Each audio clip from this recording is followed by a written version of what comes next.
1885, Colorado Territory.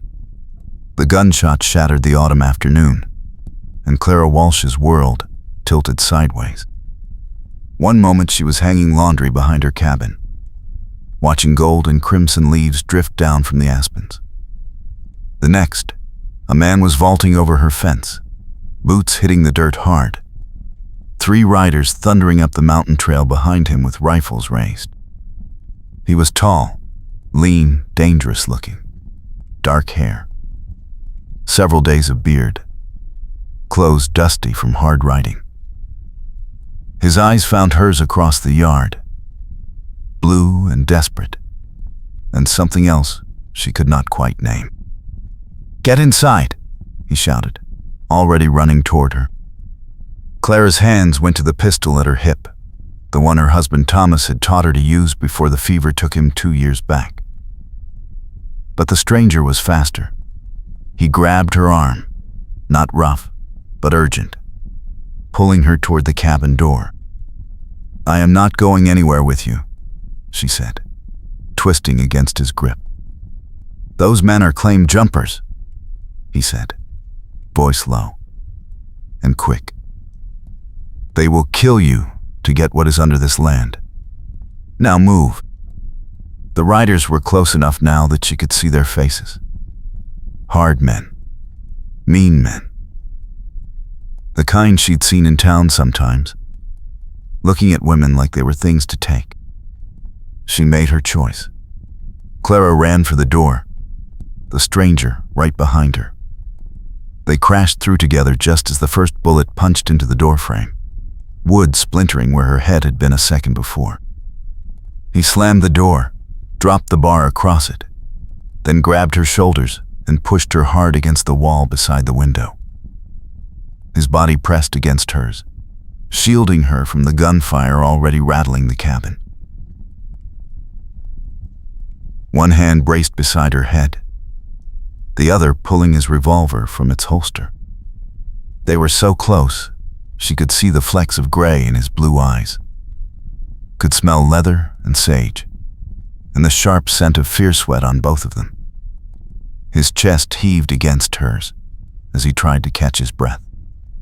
"Stay down," he said. But Clara could not move, could not breathe. Something about the way he looked at her, the way his body curved around hers, protective instead of threatening. The way his hand near her face was shaking just slightly. "Who are you?" she whispered. "Noah Hawkins," he said. "And I am very sorry about all this." Another bullet crashed through the window. He flinched, pressed closer, and Clara felt heat flood through her that had nothing to do with danger.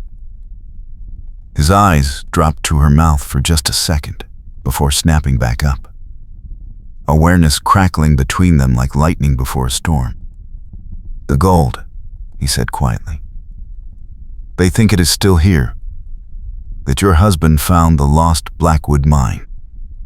Clara's blood went cold. "How do you know about that?"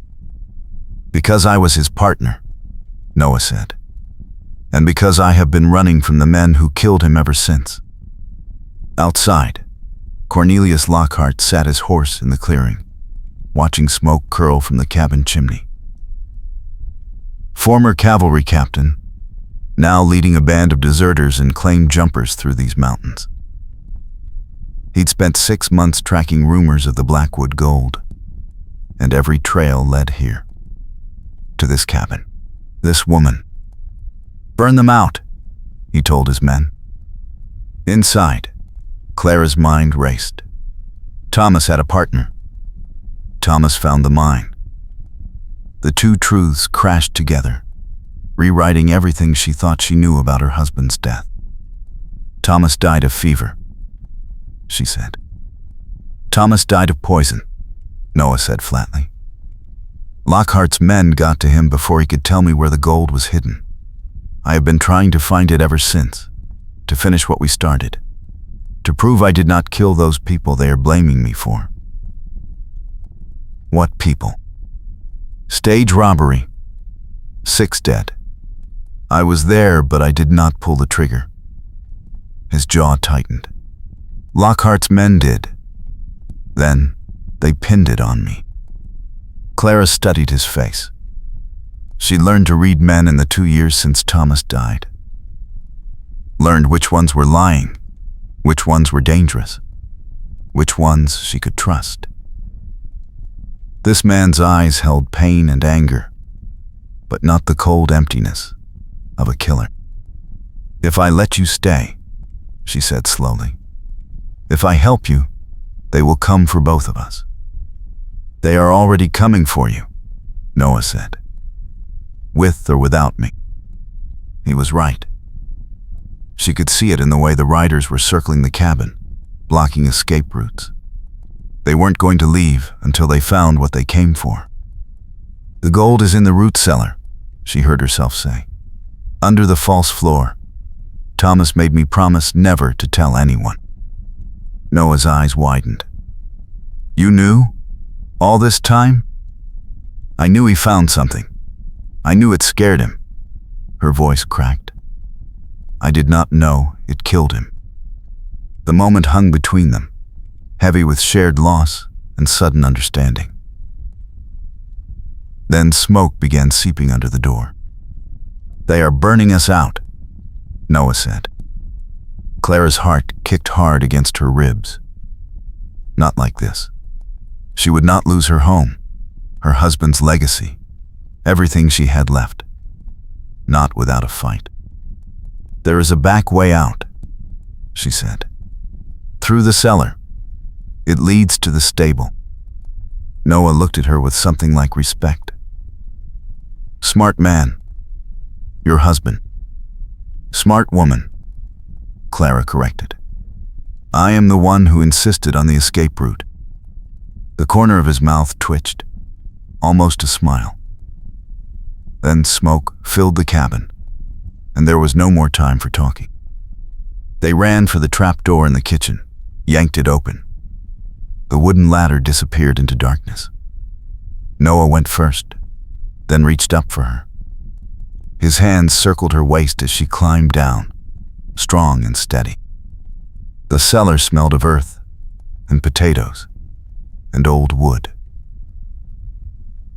Smoke was already drifting down through the floorboards above. Clara grabbed a lantern from the shelf, struck a match.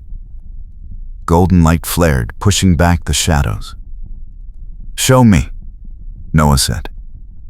She knelt beside the far wall, found the hidden latch Thomas had carved into the support beam. The false floor lifted away, revealing a narrow space beneath. And there, wrapped in oilcloth, were leather bags heavy with gold. Noah stared. "Lord have mercy. 40 pounds, Clara said. "Maybe more." Thomas spent 3 months bringing it out of that mine, one bag at a time, hiding it here where no one would think to look. Why did he not sell it? Because the mine is on land the railroad wants. He was trying to buy the deed legally, quietly, before anyone knew we had gold, before men like Lockhart came hunting. Above them, the cabin floor was burning now. Heat pressed down through the boards. They had minutes, maybe less. Noah grabbed 2 of the bags. "Can you carry one?" "I can carry 2, Clara said. And she did, slinging them over her shoulders. They ran for the tunnel entrance, a low passage Thomas had dug leading toward the stable. It was tight, dark, the walls pressing in. Clara's breathing came fast. She had never liked small spaces. "Stay with me," Noah said ahead of her. "We are almost there." His voice was calm, steady. Somehow, that helped. She focused on moving forward, on the sound of his boots on packed dirt, on the promise of open air ahead. They emerged in the stable, gasping. Clara's horses whinnied nervously, smelling smoke.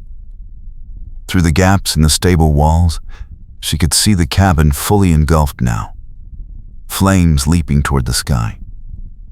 Orange light painted everything.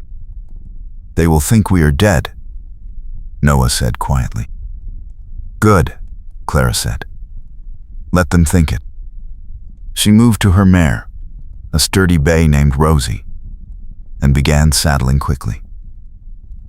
Her hands knew the movements by heart. Beside her, Noah worked on the other horse, a gray gelding Thomas had called Smoke. "Where will we go?" she asked. "Denver," Noah said. "I know a federal marshal there who might listen. If we can get to him with the gold and my testimony, we can prove Lockhart's guilt. Clear my name. That is 3 days' ride." "Yes." He tightened the cinch, looked at her over the horse's back. "You do not have to come. You could hide in town.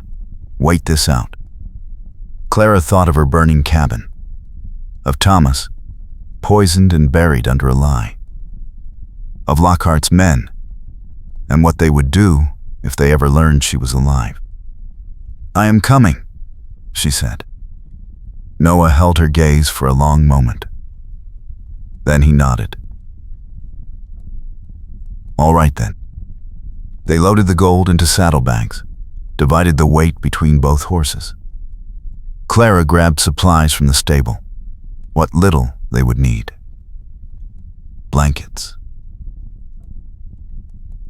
canteens, the rifle from its place by the door. "Ready?" Noah asked. Clara looked back at her cabin one last time. 2 years of her life burning. 2 years of memories and grief and slow healing going up in smoke. But she was alive. And maybe, just maybe, she could finally get justice for Thomas. "Ready?" she said. They rode out the back of the stable as the roof collapsed behind them, flames roaring into the night. The claim jumpers were on the other side, watching the fire, assuming their work was done.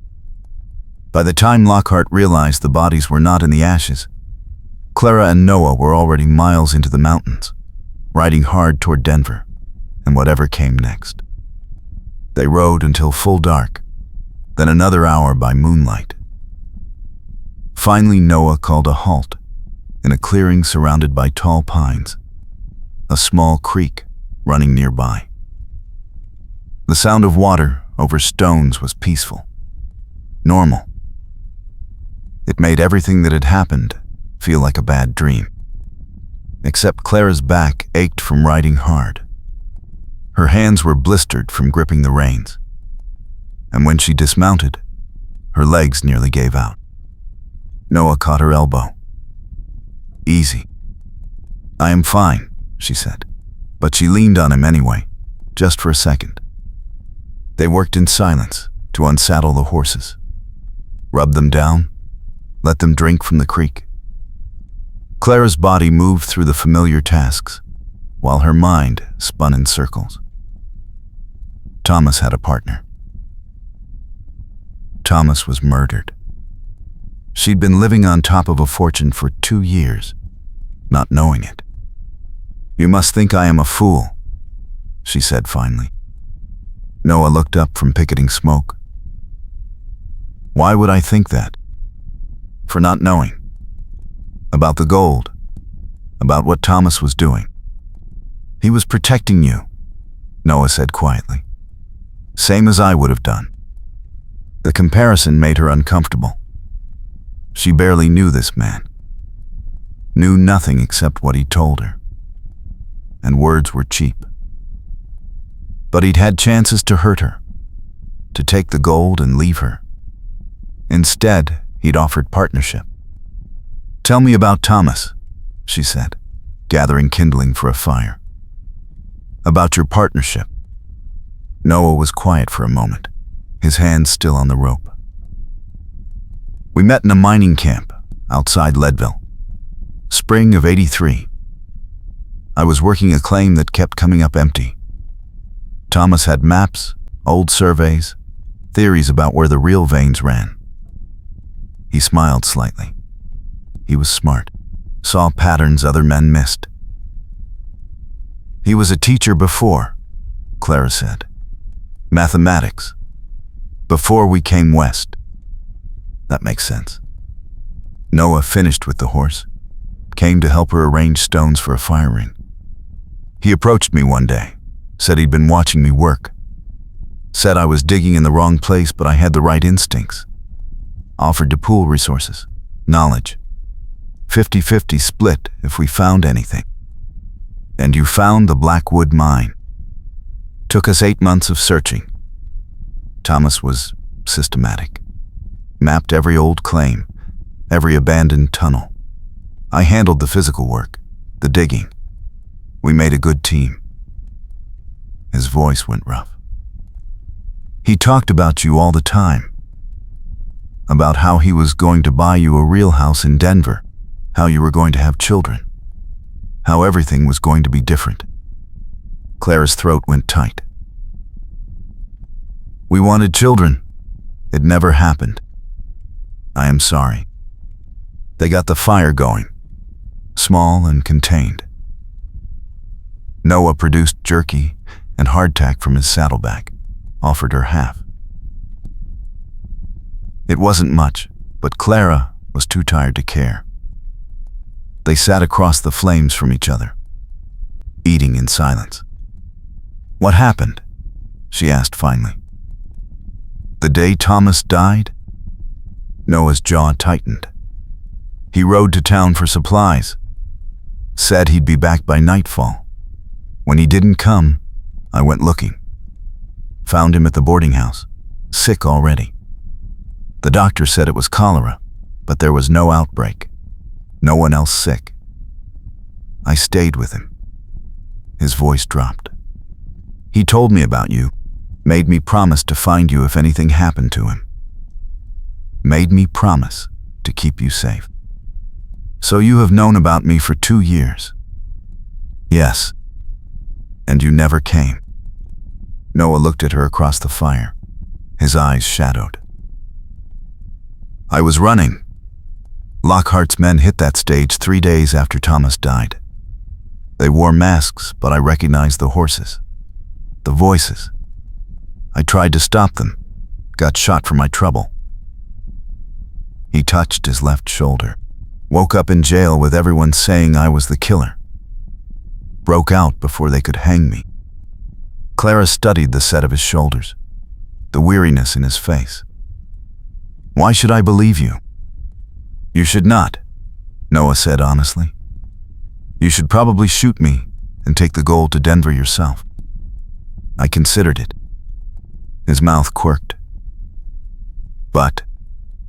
But you saved my life today, Clara said. You could have taken the gold from the cellar and left me in that burning cabin. Instead, you made sure I got out first. I promised Thomas. Is that the only reason? The question hung between them. Noah's eyes met hers across the flames, and something passed between them. Recognition, maybe. Or awareness. The same electric current she'd felt pressed against that cabin wall. No, he said quietly. That is not the only reason. Clara's heart kicked hard. She looked away, down at her hands. This was foolish. Dangerous. She'd known him less than a day. She'd lost her home, her safety, everything familiar. She should not be feeling heat low in her belly, should not be noticing the way firelight played across his face, the strength in his hands. We should sleep, she said abruptly. Long ride tomorrow. You take the bedroll, Noah said. I will keep watch. We should take turns.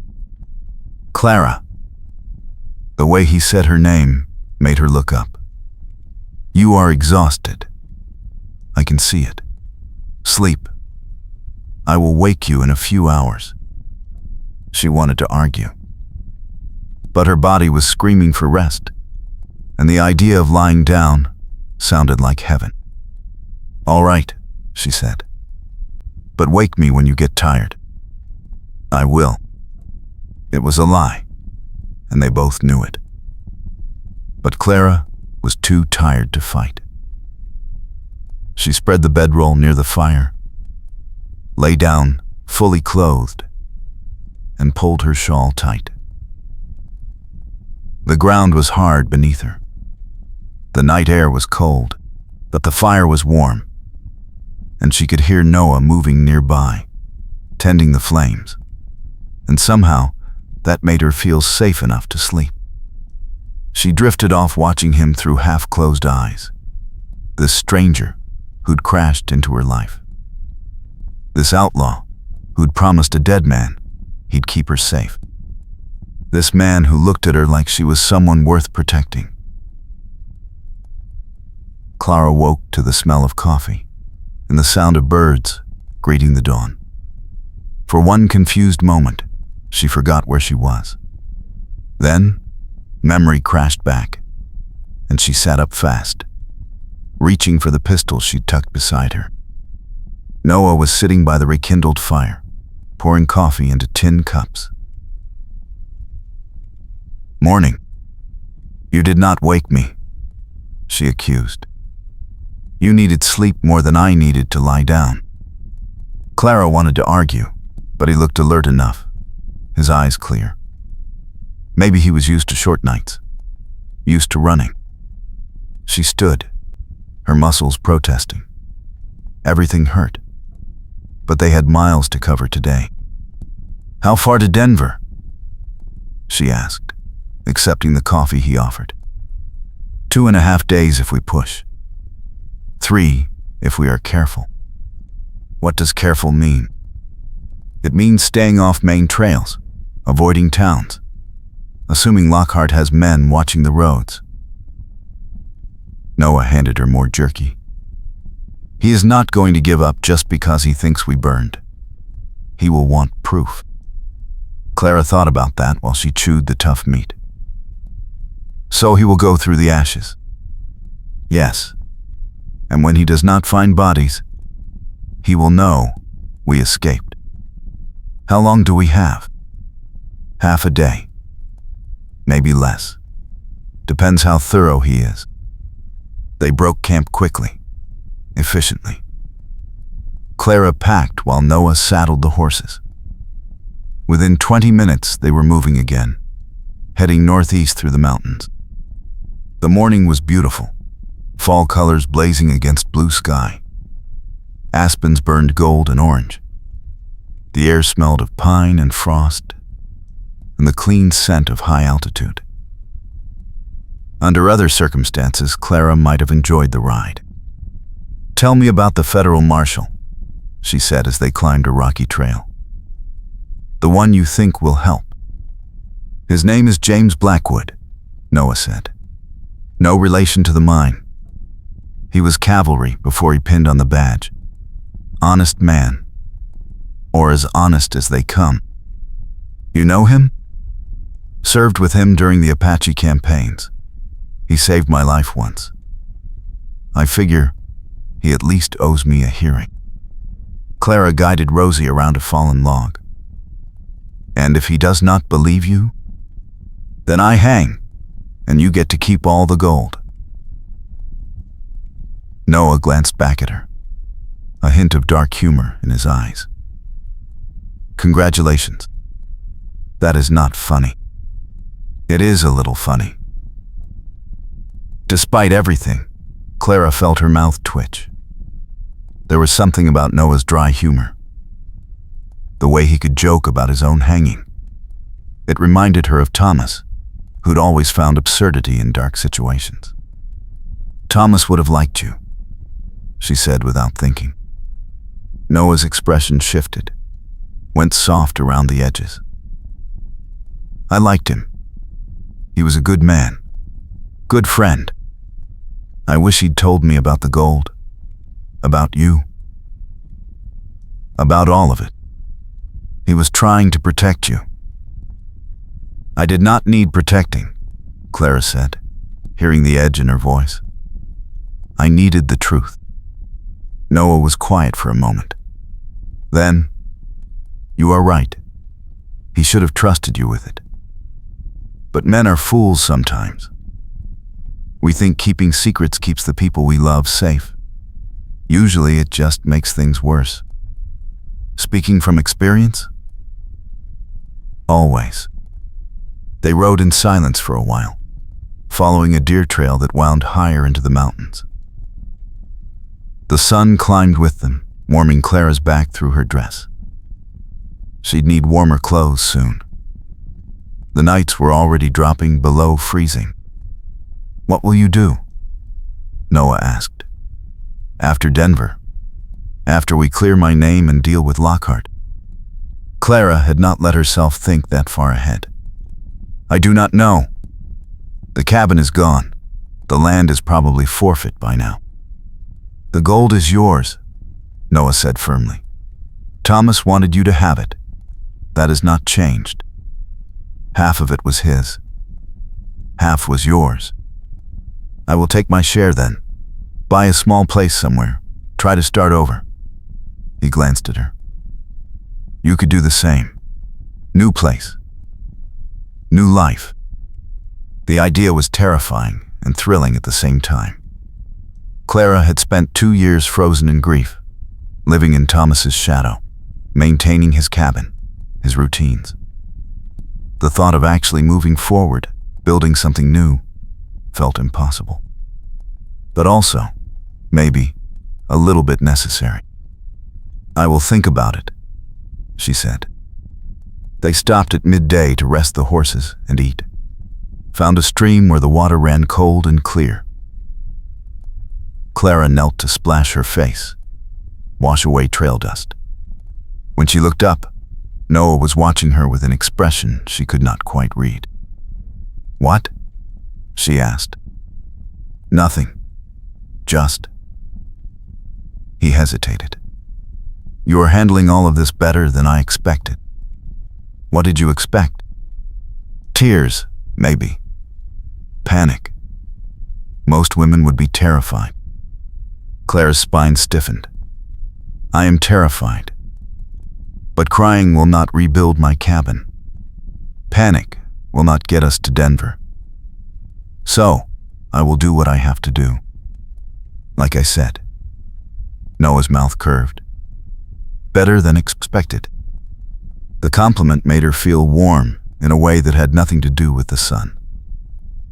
She looked away, back to the water. We should keep moving. But as they rode on through the afternoon, Clara found herself watching Noah. The easy way he sat his horse. The constant awareness in how he scanned their surroundings. The careful way he'd helped her over rough terrain without making her feel helpless. He was handsome, she admitted to herself, in a rough, weathered way that probably should not appeal to her, but somehow did. And he was kind under the wariness, gentle with the horses, patient with her questions. Stop it, she told herself. He is an outlaw. You are a widow. This is survival, not courtship. But her traitorous heart did not seem to care about logic. By late afternoon, the temperature had dropped sharply. Storm clouds built to the west, dark and threatening. Noah led them to a shallow cave he knew, barely more than an overhang, but enough to keep them dry. We will stop here for the night, he said. That storm is going to be bad. Clara did not argue.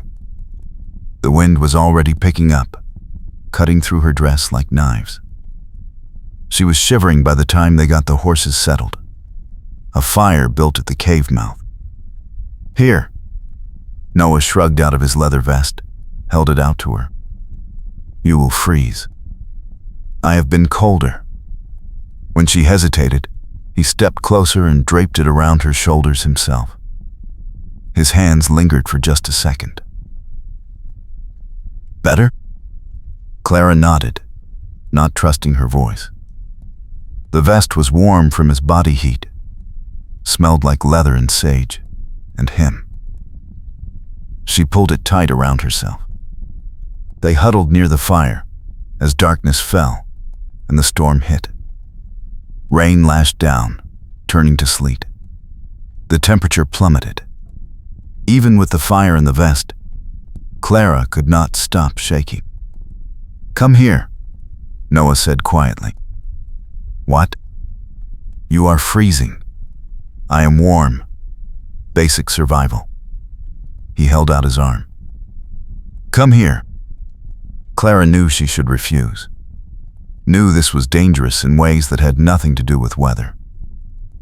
But she was so cold, and he was right there. And the idea of being warm was too tempting to resist. She scooted closer. Noah's arm came around her shoulders, pulling her against his side. She could feel the solid warmth of him through his shirt, the steady rise and fall of his breathing. "Better?" he murmured. "Yes," she whispered. They sat like that as the storm raged outside the cave. Clara gradually stopped shivering, warmth seeping back into her bones. But she did not pull away. Neither did Noah. They stayed pressed together, shoulders touching, his arm a steady weight around her. "Can I ask you something?" Clara said after a while. "Anything." "That day, in the cabin, when you pushed me against the wall." She felt him tense slightly. "You looked at me, like you saw me. Not just someone to protect, but me. Why?" Noah was quiet for a long time. The fire crackled. Rain drummed on rock. Finally, he said, "Because you looked back." "What does that mean?" "It means most people look through me. Or at me, like I am something to fear. But you looked at me like I was a person. Someone real. Someone worth seeing." His voice went rough. "It has been a long time since anyone looked at me like that." Clara's heart squeezed. She turned her head slightly, found his face close to hers in the firelight. "I am looking now." Noah's eyes searched hers. She saw longing there, and loneliness, and something that might have been hope. His hand came up, hesitant, and brushed a strand of hair back from her face. "Clara," he said, and it sounded like a question. She should pull away.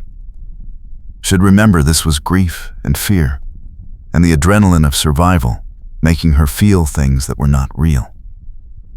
Should remember Thomas, barely 2 years buried. But Thomas was gone, and Noah was here, warm and solid, and looking at her like she was something precious, like she mattered. "Noah," she said, and it sounded like an answer. He kissed her. Soft at first, questioning. His lips warm against hers, tasting of coffee and something darker. Clara's eyes fluttered closed. She leaned into him, one hand coming up to rest against his chest, feeling his heart hammering beneath her palm. The kiss deepened. Noah's hand slid into her hair, the other arm tightening around her waist. Clara felt heat flood through her, chasing away the last of the cold. She had not been kissed like this in so long, had not felt wanted, desired, safe. When they finally broke apart, both breathing hard, Noah pressed his forehead to hers. "I am sorry," he said roughly.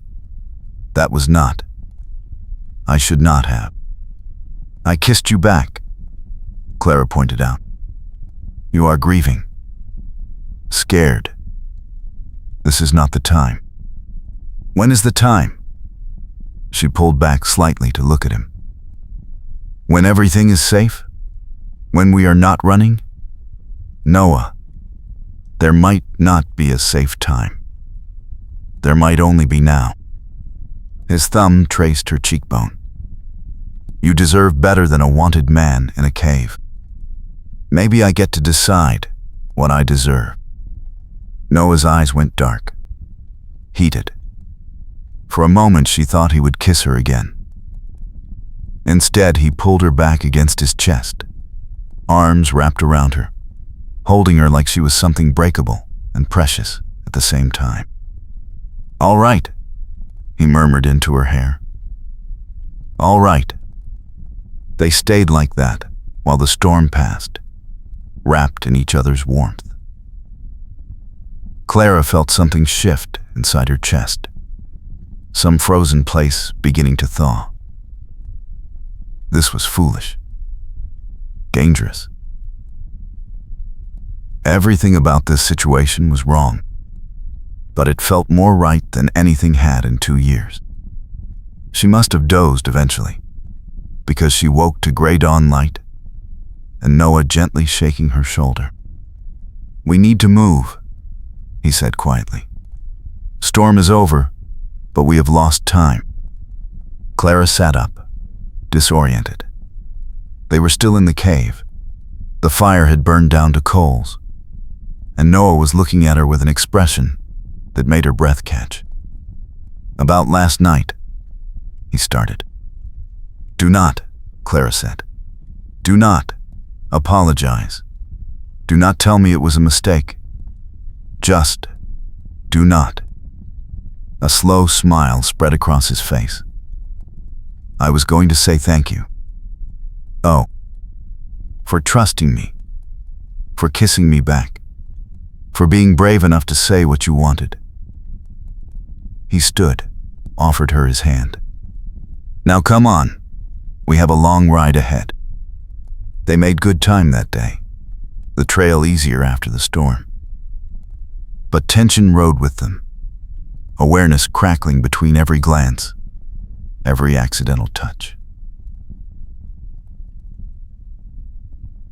Clara found herself watching Noah's hands on the reins, remembering how they'd felt in her hair, watching his mouth when he spoke, remembering how it had tasted. This was madness. But she could not seem to make herself care. They were approaching a ridge overlooking a small mining town when Noah suddenly pulled up, hand raised in warning. Clara stopped beside him, following his gaze down into the valley. "What is it?" she asked quietly. "Riders. 4 of them. Coming up the south trail." Clara's stomach dropped. "Lockhart's men? Could be. Or could be honest travelers." He studied the distant figures. "We need to go around. Through town is faster, but too risky if they are looking for us. How much time will going around cost us? Half a day, maybe more." Clara thought fast. Half a day meant 1 more night camping. 1 more night exposed. And if those were Lockhart's men, they would be expecting them to avoid towns. "What if we go through?" she said. "Hide in plain sight. Get supplies while we are at it. We are running low on food." Noah looked at her. "That is dangerous. Everything is dangerous now." He studied her face for a long moment, then nodded slowly. "All right. But we do this my way. You stay close. We do not talk to anyone unless we have to. In and out. Fast." Agreed. They rode down into the town as the sun was setting, pulling their hats low. The main street was busy, with miners finishing their shifts, women shopping, children playing. Normal life. Clara had almost forgotten what it looked like. They tied the horses outside the general store. Noah went in first, Clara following. The proprietor barely glanced at them, busy with other customers. They moved quickly through the aisles, gathering coffee, dried meat, hardtack, a few cans of beans. Miss Walsh? Clara's blood went cold. She turned slowly to find Mrs. Pritchard, a woman from her old church community, staring at her with wide eyes. Clara Walsh. Lord have mercy, child. We heard your cabin burned. We thought you were dead. Every eye in the store turned toward them. Clara felt Noah tense beside her. Not dead, Clara said carefully. Just lucky. But how did you escape? Where have you been? And who is this? Mrs. Pritchard's eyes went to Noah, taking in his rough appearance, the way he stood too close to Clara. A friend, Clara said. He helped me get out. Helped you? Mrs. Pritchard's tone made it clear what she thought of men who helped widows. I see. Noah's hand found Clara's elbow. We need to go. Wait. Mrs. Pritchard moved closer, lowered her voice. Clara, there are men looking for you. Dangerous men. They came through yesterday asking questions. Said you stole something that belonged to them. Clara's heart hammered. What did you tell them? Nothing. I do not talk to men like that. Mrs. Pritchard glanced at Noah again, disapproval clear. But others might. You need to be careful. We will be, Clara said. Thank you. They paid quickly and left, loading supplies onto the horses. Clara's hands were shaking as she tightened the straps. We need to move, Noah said quietly. Now. They were mounting up when the 4 riders Clara had spotted earlier came around the corner. One of them, a thin man with a scarred face, locked eyes with Noah. Recognition flashed across his features. Hawkins, the man said, reaching for his gun. Noah grabbed Clara's reins, kicked his horse hard. Ride! They exploded down the main street at a full gallop, people scattering. Shots rang out behind them. A bullet whined past Clara's ear. She bent low over Rosie's neck, urging her faster. Noah led them through a maze of side streets, between buildings, finally out onto open ground beyond town. The riders followed, closing the distance. More shots. One hit the ground beside Rosie, kicking up dirt. The woods, Noah shouted, pointing. They crashed into the tree line, branches whipping at Clara's face and arms. Behind them, the riders hesitated at the forest edge. It was getting dark, dangerous to follow into heavy timber at speed. But they came anyway. Noah pulled them deeper into the forest, following what might have been a game trail. Clara could barely see now, trusting Rosie to follow Noah's horse. Tree trunks loomed out of the darkness. Branches caught at her dress, her hair. Finally, Noah stopped in a small clearing, both horses blowing hard. We walk from here, he said quietly. Lead the horses. Stay silent. They moved through the forest like ghosts, every sense straining. Clara could hear the riders behind them, calling to each other, searching. But the darkness and the trees made tracking nearly impossible. After what felt like hours, Noah stopped again. Here was a rocky overhang, barely visible in the darkness. They led the horses underneath, crowding into the tight space.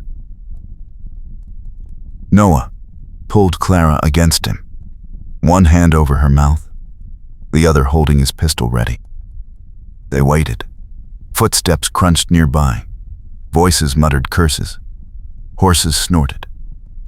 The riders passed within 20 feet of their hiding spot, so close Clara could hear their breathing. Lost them, one said. Lockhart is going to be angry. Lockhart can hang. I am not wandering these woods all night. We should camp. Pick up the trail at first light. Fine. But you tell Lockhart we lost Hawkins. The voices faded. Clara stayed frozen against Noah's chest, not daring to move. His heart was hammering against her back. His breath stirred her hair. Finally, after endless minutes, he lowered his hand from her mouth. "Are you hurt?" he whispered. "No." "You?" "No." They stayed pressed together in the darkness, listening. The forest settled into night sounds. Crickets. Wind in the trees. Somewhere an owl called. "That was close," Clara breathed. "Too close." Noah's arms tightened around her. "I am sorry. I should not have let us go into town. It was my idea. I should have said no." Clara turned in his arms, found his face in the darkness. "Noah, stop trying to control everything. We are in this together. We make decisions together. All right?" She felt him nod. All right. They stood like that for a long moment. Then Clara did what she'd been wanting to do since the cave. She reached up, pulled his face down to hers, and kissed him. This kiss was different from the first. Desperate, hungry, born of fear and relief, and the knowledge that they'd almost died. Noah made a rough sound in his throat and kissed her back hard, hands fisting in her dress. When they broke apart, both breathing ragged, Clara said, "If we are going to die, I want to have lived first." Noah's thumb traced her lower lip. "We are not going to die. Promise me." "I promise." He kissed her again, softer this time. "We are going to make it to Denver. We are going to clear my name. We are going to be all right." "How can you be sure?" "Because I am not letting anything happen to you. Thomas asked me to keep you safe. But more than that." He pressed his forehead to hers. "I want to keep you safe. I want to know what happens next. With you." Clara's throat went tight. "Noah! I know it is fast. I know this is crazy. But Clara, I have been alone for 2 years. Running. Surviving. Not living. And then you looked at me in that cabin, and everything changed." "Everything changed for me too," Clara whispered. "I thought I was done. That my life was over when Thomas died. That I would just exist until I did not anymore. But you make me want to live again."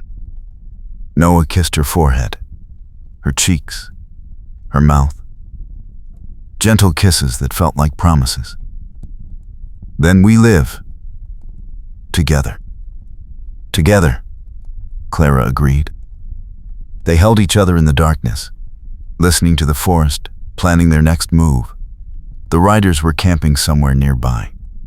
Dawn would bring danger again.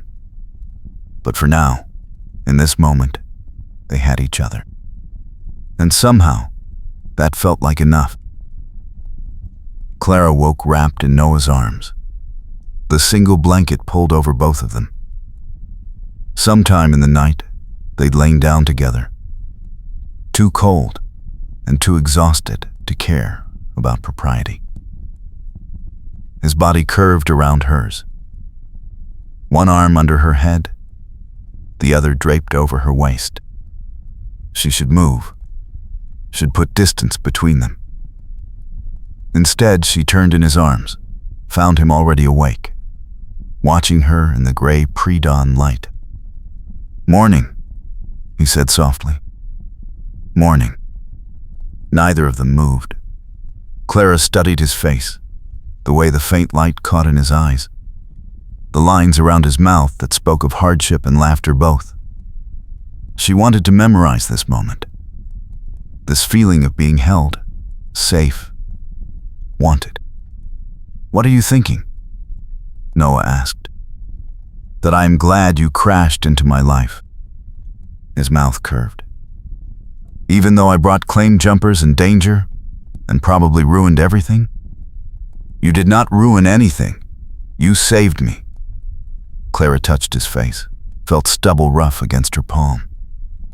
"I was already ruined, Noah. Already dying slowly in that cabin, holding on to a dead man's life. You gave me a reason to live again." Noah's eyes went dark, intense. "Clara, I mean it. Whatever happens, I do not regret this. Any of it." He kissed her, slow and deep, like he had all the time in the world. Like they were not hiding from killers, not running for their lives. Just a man and a woman, sharing warmth and connection, and something that felt dangerously close to love. When they broke apart, Clara said, "We need to keep moving." "I know." But Noah did not let go. 5 more minutes. The riders will still be sleeping. 5 minutes, Clara. Give me 5 minutes to hold you. She could not refuse that. Could not refuse him. So she settled back against his chest, felt his chin rest on top of her head, and let herself have this. This moment of peace before the storm. The 5 minutes stretched to 10 before they finally, reluctantly, got up. Moving stiffly in the cold morning air, they packed quickly and quietly. The horses were restless, sensing their tension. Noah checked his pistol, his rifle. "We are going to circle wide around where those riders were camped, then push hard for Denver. We should make it by tonight, if we do not stop." Will the horses last? They will have to. They rode out as the sun was coming up, painting the forest gold and amber. Beautiful morning. Wrong circumstances. Clara kept looking back, expecting to see riders pursuing. But the forest stayed quiet behind them. By mid-morning they'd covered good ground, the mountains giving way to lower hills. Denver was close now. Clara could feel it. Civilization. Safety.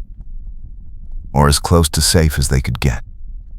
"Tell me about Marshall Blackwood," Clara said as they rode. "What will you say to him?" "The truth.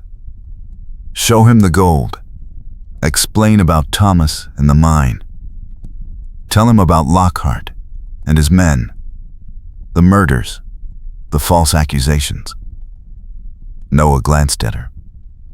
"Ask him to investigate before he arrests me. And if he arrests you anyway, then you take the gold and run. Get somewhere safe. Start over. I am not leaving you." "Clara." "No." Her voice was firm. "We are in this together, remember? That is what we agreed. If he arrests you, I stay. I testify. I fight for you." Noah looked at her for a long moment, something like wonder in his eyes. "Why?" "Because you fought for me. Because I trust you. Because..." She took a breath. "Because I am falling in love with you, Noah Hawkins. And that terrifies me, but it is also the truest thing I have felt in 2 years." Noah pulled his horse to a stop. Clara stopped beside him. The world seemed to hold its breath. "Say that again?" Noah said quietly. I am falling in love with you. He reached across the space between their horses, cupped her face in his hand. I am already there.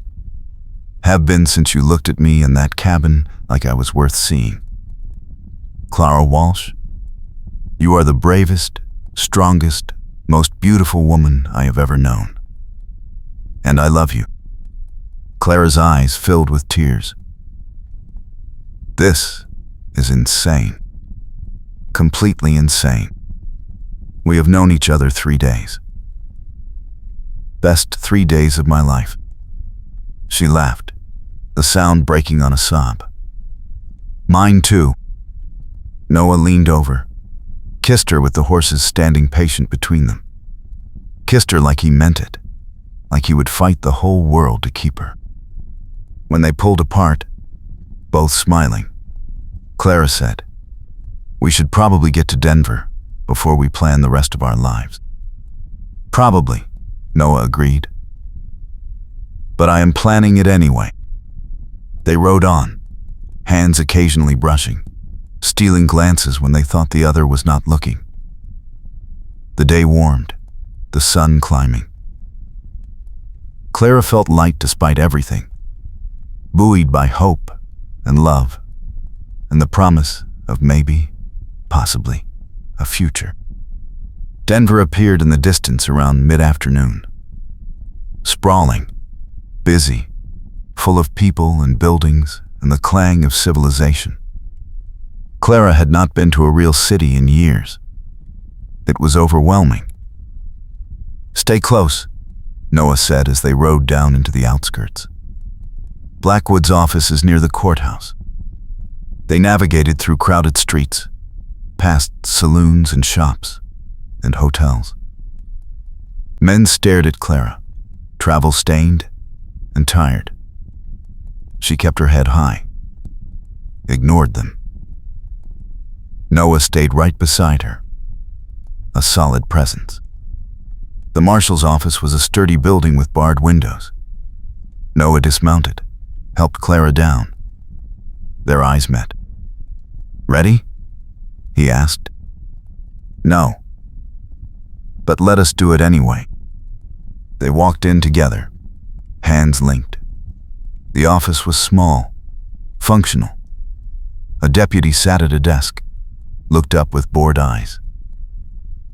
Then those eyes sharpened, recognition dawning. Noah Hawkins. The deputy stood, hand going to his gun. Do not move. Easy, Noah said, raising his free hand. The other still held Clara's. I am here to see Marshal Blackwood. I am turning myself in. You are wanted for murder. I know, and I can prove I did not do it. But I need to talk to Blackwood first. The deputy hesitated, clearly torn. Then a door opened, and a man stepped out. Tall, graying hair, sharp eyes. He took in the scene with one glance. Stand down, Miller, he said to the deputy. Then to Noah, well, this is unexpected. Hello, James, Noah said quietly. Marshal Blackwood studied him, then Clara. And who is this? Clara Walsh, widow of Thomas Walsh. My partner. The partner who supposedly died? He was murdered, Clara said firmly. Poisoned by a man named Cornelius Lockhart.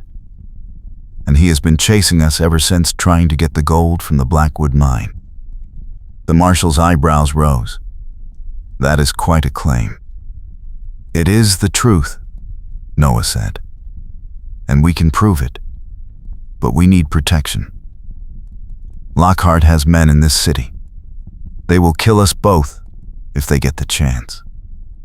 Blackwood was silent for a long moment. Then he nodded slowly. All right. Come into my office. Tell me everything. And Hawkins? Yes? She lead more they're supposed bet to me, once bless. So has to round her. Like he mentioned this to the where there are not her him. They're my place where a lost allows white. Yes? Cone let Dranding attend to get out of him. Clow fell minded then, all the crime planet or spoons the twice. This better be good. Because if you are lying to me, I will hang you myself. I know, Noah said. And thank you. They followed Blackwood into his office, the deputy trailing behind. Clara felt Noah's hand squeeze hers once. Reassurance. They were here. They'd made it. Now they just had to convince a federal marshal that an outlaw was innocent and a decorated former cavalry captain was a murderer. Simple. Marshal Blackwood listened in silence as Noah laid out the whole story. The partnership with Thomas. Finding the Blackwood mine. Thomas's death. The stage robbery and false accusations. Lockhart's pursuit. Everything. When Noah finished, Blackwood turned to Clara. And you can confirm this? Some of it, Clara said carefully. I did not know about the partnership or the mine while Thomas was alive. He kept it secret. But I found the gold after Noah arrived, and I saw Lockhart's men burn my cabin. I heard them talking about the mine, about killing anyone who got in their way. Blackwood tapped his fingers on the desk. Cornelius Lockhart, former cavalry captain, decorated service record, currently running freight operations out of Colorado Springs. Freight operations, Noah said bitterly. Is that what he calls it? He is running guns and stolen goods through these mountains using army deserters. You have proof of this? I have testimony. I have the gold. I have Clara's word that Thomas told her about a partner before he died. Hearsay and circumstantial evidence. Clara leaned forward. Marshal, I am a respectable widow. I have no reason to lie. Noah saved my life. He could have taken the gold and disappeared, but instead, he brought me here. To you. To clear his name. Does that sound like a guilty man? Blackwood studied them both. It sounds like a man in love. Clara felt her cheeks heat, but she did not deny it. Beside her, Noah's hand tightened on hers. That too, Noah admitted. But it does not make me a liar. Blackwood stood, walked to his window, looked out at the street.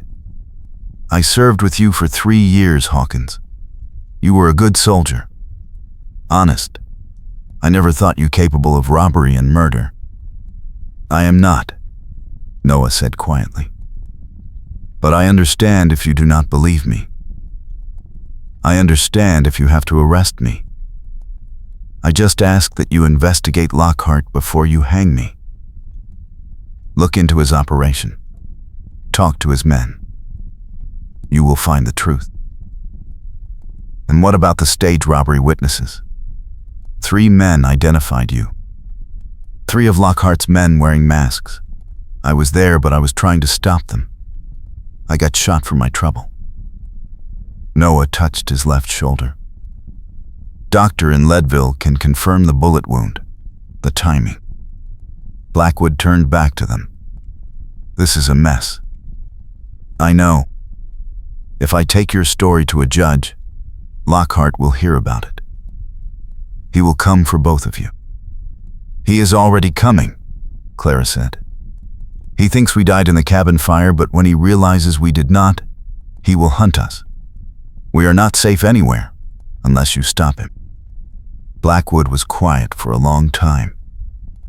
Then he said, I need 2 days. 2 days to make inquiries. quietly, to check your story. In the meantime, you both stay here.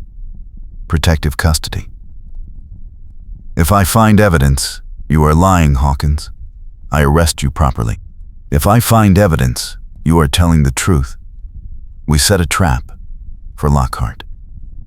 That is fair, Noah said. More than fair, Clara added. There are rooms upstairs. Separate rooms, Blackwood said firmly, looking at their linked hands. Deputy Miller will keep watch. You do not leave this building. Understood? Understood, they said together. Blackwood nodded. Good. Now give me the gold for safekeeping. And get some rest. You both look like hell. They did as instructed, hauling the heavy saddlebags of gold into Blackwood's office. The marshal's eyes widened slightly at the sheer amount, but he said nothing, just locked it in his safe and escorted them upstairs. The rooms were small but clean. Beds, washstands, windows that overlooked the street. Clara's room was on the left, Noah's on the right. I will bring food, the deputy said, and water for washing. Do not try anything foolish. We won't, Noah assured him. The deputy left. Clara and Noah stood in the hallway between their rooms, suddenly awkward. Well, Clara said. Well, I suppose we should rest. Probably. Noah did not move. Neither did Clara. They stood there, looking at each other, the weight of everything settling between them. Noah, Clara started. I know. He stepped closer, took both her hands. We should be proper, respectable. Blackwood is trusting us. But, she said northern Swest, let's see us, Sulhest around her. Gingmantingis and Lentor's Runestration, who were there is his place where a lost whiles white. Lisp tie-end. Cone like dranding attention count on them. I also might as dominant call the quine plant or stores. But I do not want to be alone right now. And I do not think you do either. He was right. Clara had spent 2 years alone, learning to sleep without anyone beside her. But these past few nights with Noah had reminded her what it felt like to be held. To feel safe. To not be solitary. Stay with me, she said quietly. Just to sleep. Nothing else. I do not want to be alone. Relief flooded Noah's face. Thank God. I was trying to be honorable, but I really did not want to. Clara laughed, the sound surprising them both. So, we are terrible people. The worst. Noah followed her into her room, closed the door quietly behind them. They lay down on the narrow bed fully clothed, Noah's arms around Clara, her head on his chest. The room was warm, safe. Outside they could hear the city sounds. Wagons. Voices. Normal life continuing. What will we do? Clara asked quietly. If Blackwood proves you are innocent. After.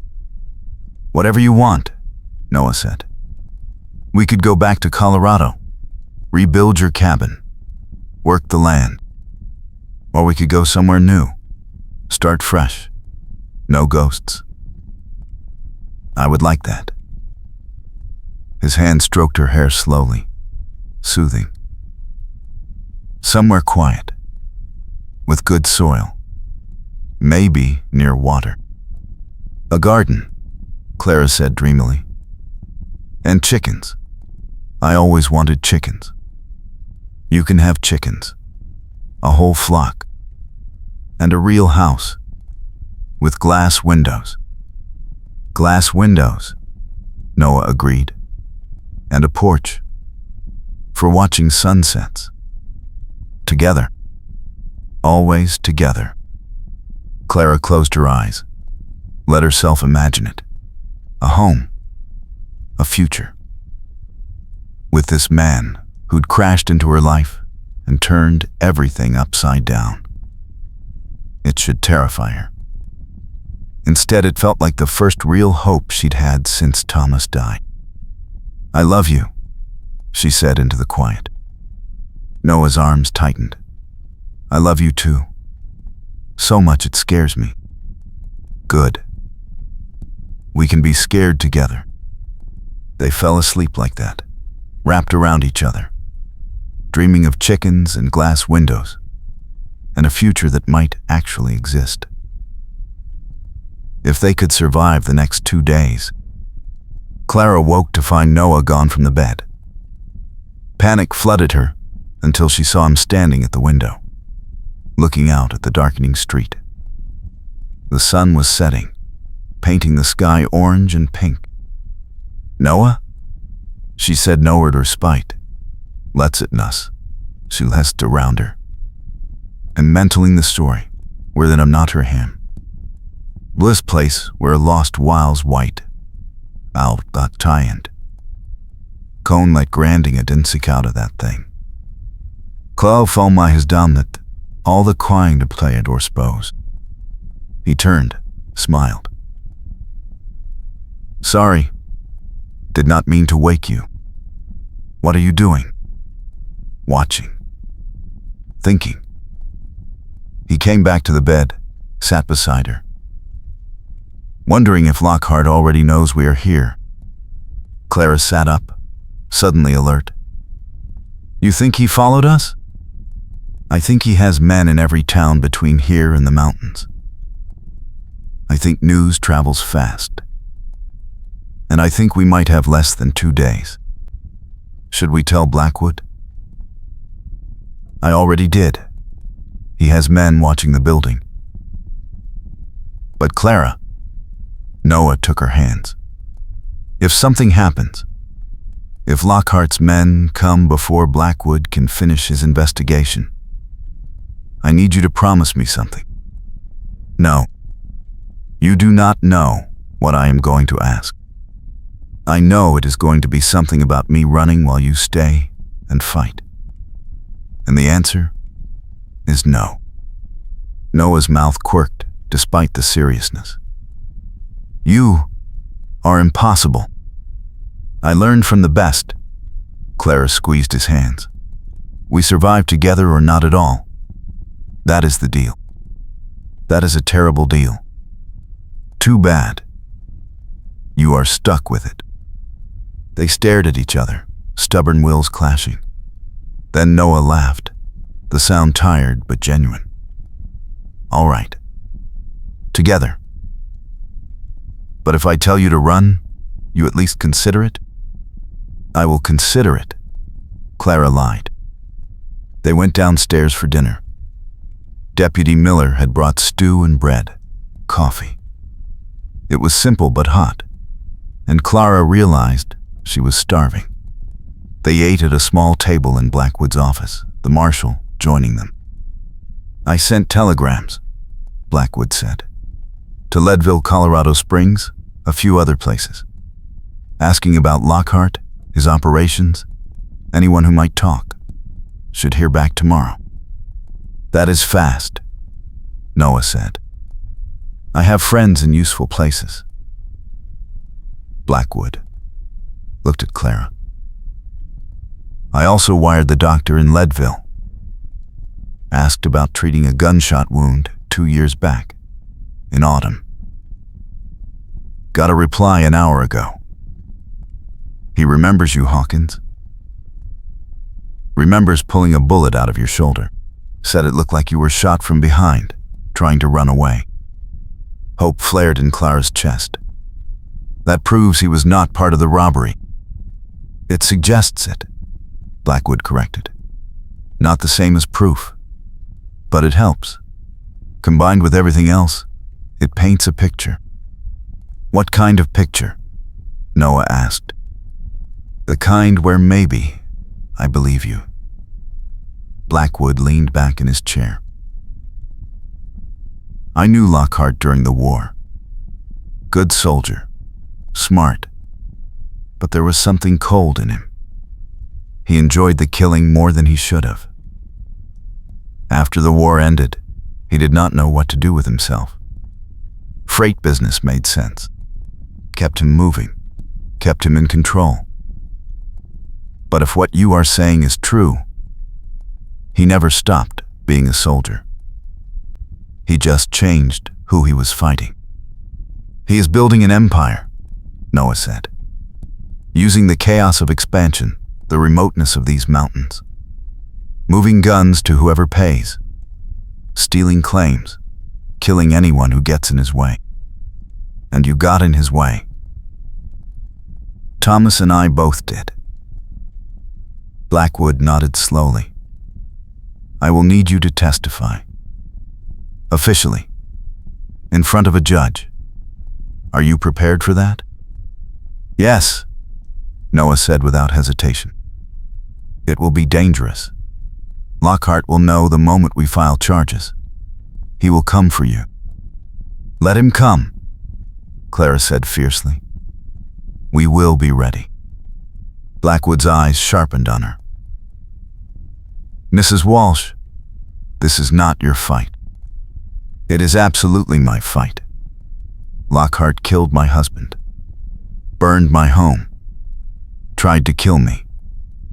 If you think I am going to sit quietly while you men decide my fate, you are wrong. A slow smile crossed Blackwood's face. Hawkins, you have terrible taste in women. The best taste, Noah corrected, looking at Clara with open admiration.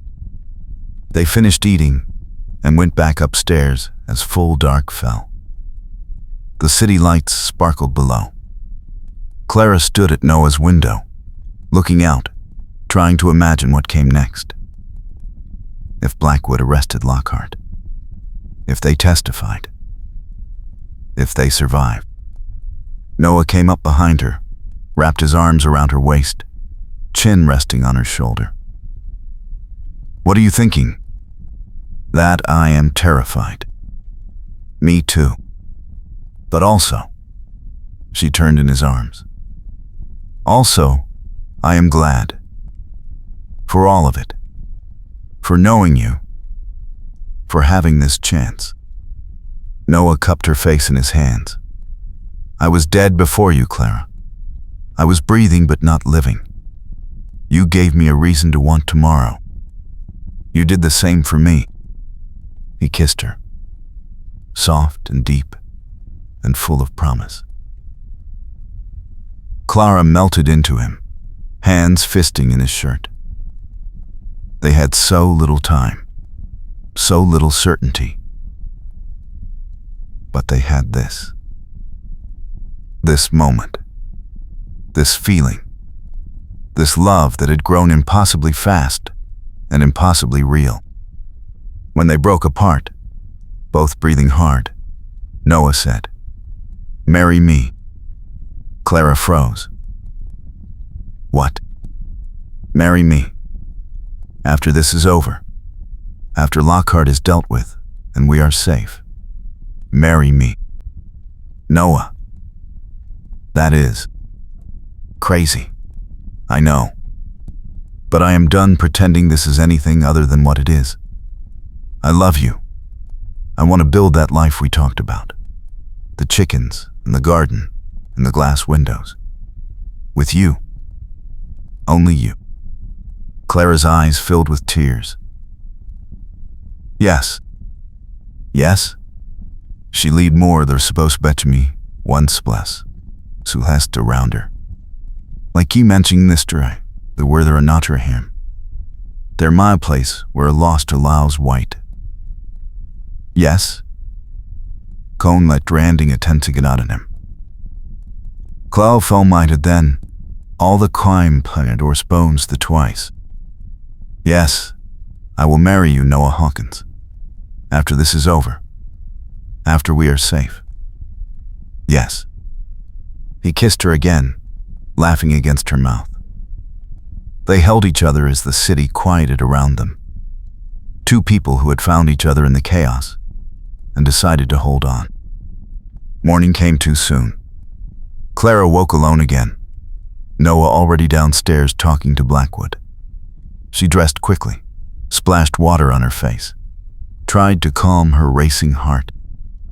Today they would find out if Blackwood believed them, if he would help them, if they had any chance at all. She found them in the office, papers spread across the desk. Blackwood looked up as she entered. Mrs. Walsh. Good. Sit down. We have news. Clara sat beside Noah, their hands finding each other automatically. What kind of news? The good kind, Blackwood said. 3 witnesses came forward overnight. Men who worked for Lockhart, got out when things got too dark. They are willing to testify about the stage robbery, about Lockhart's operations, about everything. That is wonderful, Clara breathed. It is enough to bring charges, Blackwood continued. Enough to get a warrant. I am riding out this morning with 12 men to arrest him. Noah tensed. He will fight. Probably. But we will be ready. Blackwood looked at them both seriously. You two stay here, locked in. Miller and 2 other deputies will guard this building. Do not open the door for anyone but me. Understood? Understood, Noah said. Blackwood stood, started strapping on his gun belt. If something goes wrong, if Lockhart gets past us, there is a back way out through the alley. Horses are ready in the stable 2 blocks east. You take them and you run. Do not wait. Do not try to fight. Just run. James? Noah started. That is an order, Hawkins. You survive. You get her out. You live the life you were talking about last night when you thought I could not hear through these thin walls. Noah's ears went red. Clara felt her cheeks heat. But Blackwood just smiled. Congratulations, by the way. I expect an invitation to the wedding. You will get one, Clara promised. Blackwood nodded once, then left. They heard him gathering his men outside. Horses being brought around. The sound of 12 armed men preparing for a fight. Then silence. Clara and Noah sat in that silence, holding hands, waiting. The morning stretched on. Deputy Miller brought them breakfast they could not eat. Brought coffee they drank cold. The sun climbed higher. He should be back by now, Noah said around noon. Maybe it is taking longer than expected. Or maybe something went wrong. They moved to the window, watching the street. Normal activity. People shopping, working, living. No sign of Blackwood. No sign of anything wrong. Then Clara saw them. 4 riders coming down the main street at a walk. Leading them was a man she recognized from the cabin. Cornelius Lockhart. Older than Noah. Graying hair, cold eyes. He looked like what he was. A killer. Noah, she said quietly. He saw them too. His whole body went tense. Miller, he called. The deputy came running. What? Lockhart is here. 4 men. Coming this way. Miller swore, started barring the doors, checking weapons. How did he know? Does not matter, Noah said. He is here. We need to get Clara out. I am not leaving, Clara said. Clara. Please, No. She grabbed the rifle from the wall rack, checked that it was loaded. I can shoot. Thomas taught me. You need every gun you have. Noah looked like he wanted to argue. But there was no time. Lockhart and his men were dismounting outside, walking toward the door with the confidence of men who expected no resistance. Hawkins, Lockhart called. I know you are in there. Send out the woman and the gold. Do that, and I will let you live. Go to hell, Noah shouted back. Lockhart laughed. Stubborn. I always liked that about you. But this ends today, one way or another. He nodded to his men. They spread out, surrounding the building. Clara's heart hammered. 3 deputies. Noah and her against 4 killers. Not good odds. There is a back way out, Miller said quietly. Through the cells. Leads to the alley. He will have men watching it, Noah said. Probably.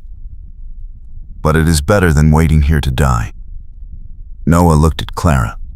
She saw the fear in his eyes, the desperation, but also trust. He was not going to order her around. He was going to let her choose. Together, she said. We go together. He nodded once. Together. They moved fast. Through the office, past the cells. Miller led them to a heavy door Clara had not noticed before. He pulled it open. Darkness beyond, a narrow passage. Stay quiet, Miller whispered. Stay close.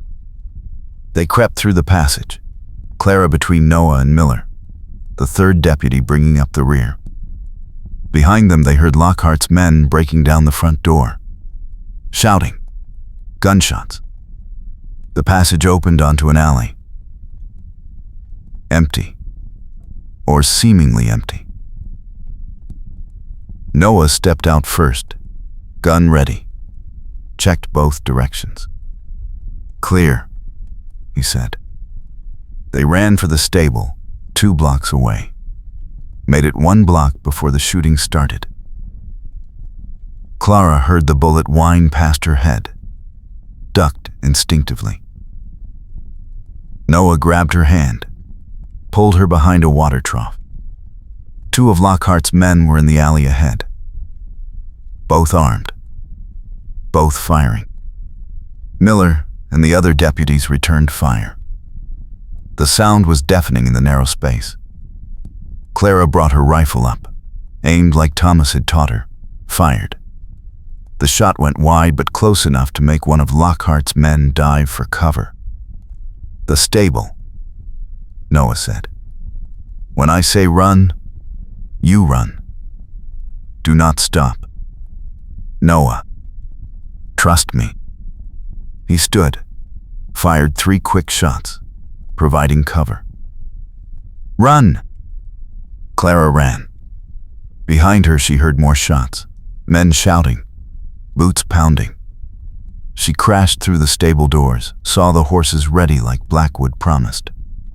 Started fumbling with the reins. Noah appeared beside her, breathing hard. Mount up! She did, swinging into the saddle. Noah mounted beside her. They kicked the horses hard, exploding out of the stable into the back street, and rode straight into Cornelius Lockhart. He sat his horse blocking their path, pistol aimed at Noah's chest. End of the line, Hawkins. Noah's hand went to his gun. Lockhart smiled coldly. Go ahead. Try it. I will shoot her first. His gun swung toward Clara. Noah froze. That is better, Lockhart said. Now, off the horses. Both of you. Nice and slow. They dismounted, hands raised. Clara's mind raced. They were so close to being free. "You killed my husband," she said quietly. Lockhart's eyes flicked to her. "Thomas Walsh. Unfortunate business. He should have just told us where the gold was. Would have saved everyone trouble. You poisoned him. Quickly, at least. More mercy than he deserved for stealing from me." "It was not yours to steal," Noah said. "Everything in these mountains is mine," Lockhart said flatly. "The gold, the claims, the towns, all of it. I built this empire from nothing. Men like you, Walsh, you are just obstacles, easily removed." He cocked his pistol. Clara saw his finger tighten on the trigger, saw Noah tense, preparing to dive in front of her. Then a voice said, "Drop it, Lockhart." Marshal Blackwood stood at the end of the alley, rifle aimed, a dozen deputies behind him, all armed, all pointing at Lockhart. Lockhart hesitated, calculated odds, slowly lowered his gun. "Smart choice," Blackwood said. "Now get down off that horse. You cannot prove anything. I have 3 witnesses. I have the gold. I have testimony. And as of an hour ago, I have a signed warrant for your arrest on charges of murder, robbery, and conspiracy." Blackwood smiled grimly. "I can prove everything." The fight went out of Lockhart's eyes. He knew he was beaten. His men, seeing him surrender, dropped their weapons. It was over. Clara felt her knees give out. Noah caught her, held her up. They stood there in the alley, holding each other, as Blackwood's men arrested Lockhart and his crew. "You all right?" Blackwood asked them. "We will be," Noah said. "Good. Because I need you both to testify. Trial starts next week." The trial was a formality. With 3 witnesses and Clara's testimony about Thomas's murder, the verdict was never in doubt. Cornelius Lockhart was sentenced to hang. His men got prison sentences. Justice. Finally. Noah's name was cleared completely. The wanted posters came down. He was a free man. And Clara was free too. Free from grief and fear, and the weight of surviving alone. They stood on the courthouse steps the day after the verdict, the late October sun warm on their faces. Denver bustled around them, life continuing. "So," Noah said. "What now?" Clara smiled. "Now we live. We find that quiet place with good soil and water. We build a house with glass windows. We plant a garden and raise chickens. And get married. And get married." She looked up at him. "When?" "Tonight. Tomorrow. As soon as possible." Noah pulled her close. "I have waited long enough. I do not want to wait anymore." "Tonight, then," Clara said. "We find a preacher. We say our vows. We start our life. Together. Always together." Noah kissed her there on the courthouse steps in front of God and everyone. Kissed her like she was his whole world, his future, his home. And when they broke apart, both smiling, Clara felt something settle in her chest. Peace. Hope. Love. The kind of love worth fighting for, worth surviving for, worth building a whole new life around. They found a small church that evening, a kind preacher who did not ask questions. Deputy Miller stood as witness, grinning. Marshal Blackwood gave Clara away, solemn and pleased. The vows were simple, traditional. But when Noah said "I do," when Clara said "I do," it felt like the most important words she had ever spoken. They were married as the sun set over Denver, golden light streaming through the church windows.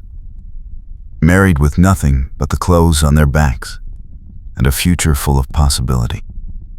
Afterward, they stood on the church steps, newlywed, watching the sky turn orange and pink and purple. "Mrs. Hawkins," Noah said, testing the name. "I like the sound of that," Clara said. "Me too." He kissed her again. "Ready to go home?" "We do not have a home yet." "Then let us go find one." They rode out of Denver the next morning, with their gold divided into saddlebags, supplies loaded, a map to a valley Noah knew about in Montana Territory. "Good land," he said. "Water and timber and soil that would grow anything." It would take them weeks to get there. Weeks of riding through Fallbright Mountains, camping under stars, learning each other in all the small ways newlyweds do. But they had time now. They had safety. They had each other. And they had love. The kind that survives fire and fear and loss. The kind that grows stronger through hardship. The kind that builds homes and futures and happiness. The kind worth everything.